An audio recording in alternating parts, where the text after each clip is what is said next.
Hi, ഇന്നുണ്ടല്ലോ ഞങ്ങൾ food കഴിക്കാൻ വേണ്ടി പുറത്ത് പോകാനായിട്ട് ഇരിക്കുകയായിരുന്നേ. അവർ ഞങ്ങളുടെ ഓപ്പോസിറ്റ് റൂമിലുള്ള കുട്ടിക്ക് വയ്യായിരുന്നു. അപ്പോൾ അവളെ കൊണ്ടുവന്ന് ഡോക്ടറെ കാണിക്കാം എന്ന് പറഞ്ഞിട്ട് ഞങ്ങൾ ഹോസ്പിറ്റലിലേക്ക് പോയി. അങ്ങനെ അവൾക്ക് പനിയായിരുന്നു. അപ്പോൾ അവൾ ലാബിലെ കുട്ടിയായതുകൊണ്ട് അവൾ അവിടെ തന്നെ പോയി ബ്ലഡൊക്കെ എടുത്ത് ഞങ്ങൾ റിസൾട്ടും കൊണ്ടുവന്നിട്ട് ഡോക്ടറെ കാണിക്കാമെന്ന് വിചാരിച്ചു. അങ്ങനെ ലാബിൽ ചെന്നു.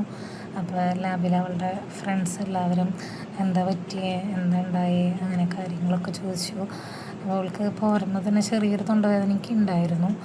അങ്ങനെ ഡോക്ടറെ കാണാൻ വേണ്ടി വന്നതാന്നൊക്കെ പറഞ്ഞ് ഞങ്ങൾ കുറച്ച് നേരം അവിടെ സംസാരിച്ചിരുന്നു.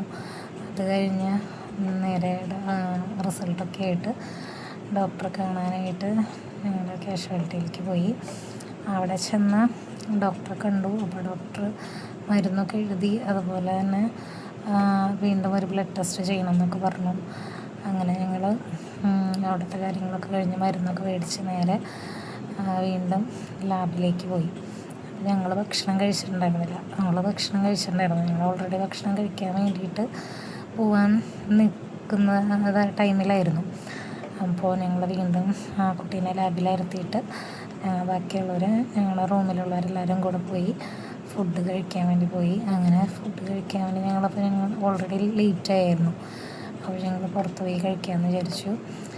അങ്ങനെ നേരെ ഞങ്ങളുടെ മലയുടെ ഫ്രണ്ടിലുള്ള ഹംഗ്രി ബേർഡ്സ് എന്ന് പറഞ്ഞ ഷോപ്പിലേക്കാണ് കേട്ടോ പോയത്. അവിടെ ചെന്ന് കഴിഞ്ഞപ്പോൾ ഞങ്ങൾ മെനുവൊക്കെ നോക്കി കുറച്ച് നേരം ഇങ്ങനെ ഇരുന്നു. അത് കഴിഞ്ഞ് കഴിഞ്ഞപ്പോൾ ഞാനൊരു ഷേക്ക് കുടിച്ചു. നല്ല മഴയാണ്. അപ്പോൾ പിന്നെ ഷേക്ക് അല്ലെങ്കിൽ ഐസ്ക്രീമൊക്കെ കഴിക്കാമെന്നുള്ള അങ്ങനെയായിരുന്നു. അങ്ങനെ ഞാൻ ഒരു ഷേക്ക് കുടിച്ചു. പിന്നെ റൂമിലുള്ള കുട്ടികൾ 2 പേരും കൂടി ഉണ്ടായിരുന്നു. ഞങ്ങൾ കഴിച്ചൊക്കെ കഴിഞ്ഞ് കഴിഞ്ഞിട്ട് നേരെ വീണ്ടും ഹോസ്പിറ്റലിൽ വന്നിട്ട് ഞങ്ങളുടെ കൂടെ ഉണ്ടായിരുന്ന കുട്ടീനെയും കൂടെ പിക്ക് ചെയ്ത് ഞങ്ങൾ ഹോസ്റ്റലിലേക്ക് പോന്നു. ഞങ്ങൾ പുറത്ത് പോയ സമയത്ത് അധികം മഴയൊന്നും ഉണ്ടായിരുന്നില്ല. തിരിച്ചു പോരുമ്പോഴും മഴ അധികം ഉണ്ടായിരുന്നില്ല, എന്നാലും മഴയുണ്ടായിരുന്നു. പിന്നെ കാറ്റും മഴയും ഇടയ്ക്കിടയ്ക്ക് വരുന്നൊക്കെ ഉണ്ടായിരുന്നു. അപ്പോൾ കുറേ യാത്രക്കാർ വഴിയിൽ വണ്ടി നിർത്തിയിട്ടിരിക്കുന്നതൊക്കെ ഞങ്ങൾ കണ്ടിരുന്നു.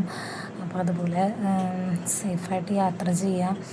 യാത്രയിൽ ഇതുപോലെ ബൈക്ക് യാത്രക്കാരൊക്കെ ഇടയ്ക്ക് നിർത്തിയിട്ട് ചായയോ ചൂടുള്ള എന്തെങ്കിലും കഴിച്ചിട്ട് യാത്ര ചെയ്യുന്നത് നല്ലതായിരിക്കും.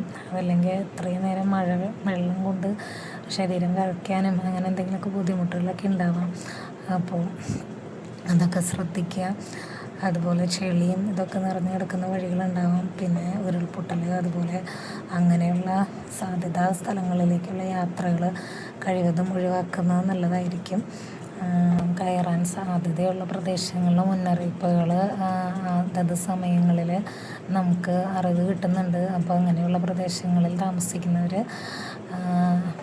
ജാഗ്രതാ നിർദ്ദേശങ്ങളെല്ലാം അനുസരിച്ച് മുന്നോട്ട് പോകും. പ്രകൃതി നമുക്ക് തരുന്ന മഴയും വെയിലും ആസ്വദിക്കാനുള്ളതാണെങ്കിലും ഇപ്പോൾ പല ടൂറിസ്റ്റ് പ്ലേസ് ടെമ്പററി ക്ലോസ്ഡൊക്കെ ചെയ്യുന്നുണ്ട്, ചിലപ്പോൾ ഓപ്പൺ ചെയ്യുന്നുണ്ട്. അപ്പോൾ അടുത്തുള്ള സ്ഥലങ്ങളിലുള്ള ആളുകൾ അവിടെ ഓപ്പൺ ചെയ്തിട്ടുണ്ട് എന്ന് പറയുമ്പോൾ നമ്മൾ ഓടിക്കയറി പോവാണ്ട് മറ്റ് സ്ഥലങ്ങളിൽ പോകുന്ന വഴിയിലുള്ള പ്രശ്നങ്ങളും കൂടെ നമ്മൾ കണ്ടിട്ട് വേണം പോകാനായിട്ട്. ബൈക്ക് യാത്രക്കാർ സേഫായിട്ടുള്ള ജാക്കറ്റ് ധരിക്കുക. അതുപോലെ മഴയത്ത് കൂടുതലായിട്ട് ഇറങ്ങി നടക്കുന്നവർ അതിനുള്ള റെയിൻ കോട്ടുകൾ, മറ്റ് സാമഗ്രികൾ, കാലിന്മേക്ക് ഇടാനുള്ള സാധനങ്ങളൊക്കെ ഉണ്ടെന്നുണ്ടെങ്കിൽ അതൊക്കെ ഇട്ടിട്ട് വേണം പോകാനായിട്ട്. അതുപോലെ ഈ സമയത്ത് തെറ്റായ ഇൻഫോർമേഷൻസ് പാസ് ചെയ്യാതെ കറക്റ്റായിട്ടുള്ള നിർദ്ദേശങ്ങൾ പാലിക്കുകയും കറക്റ്റായിട്ടുള്ള ഇൻഫോർമേഷൻസ് മാത്രം പാസ് ചെയ്യുകയും ചെയ്യുന്നത് നല്ലതായിരിക്കും. മഴ ആസ്വദിക്കുക, അതോടൊപ്പം ശ്രദ്ധിക്കുക. പിന്നെ ഭയമല്ല വേണ്ടത്, ജാഗ്രതയാണ് വേണ്ടത്. അപ്പോൾ അങ്ങനെ ഞങ്ങളും ഹോസ്റ്റലിലെത്തി. ഇതൊക്കെയാണ് ഇന്നത്തെ വിശേഷം.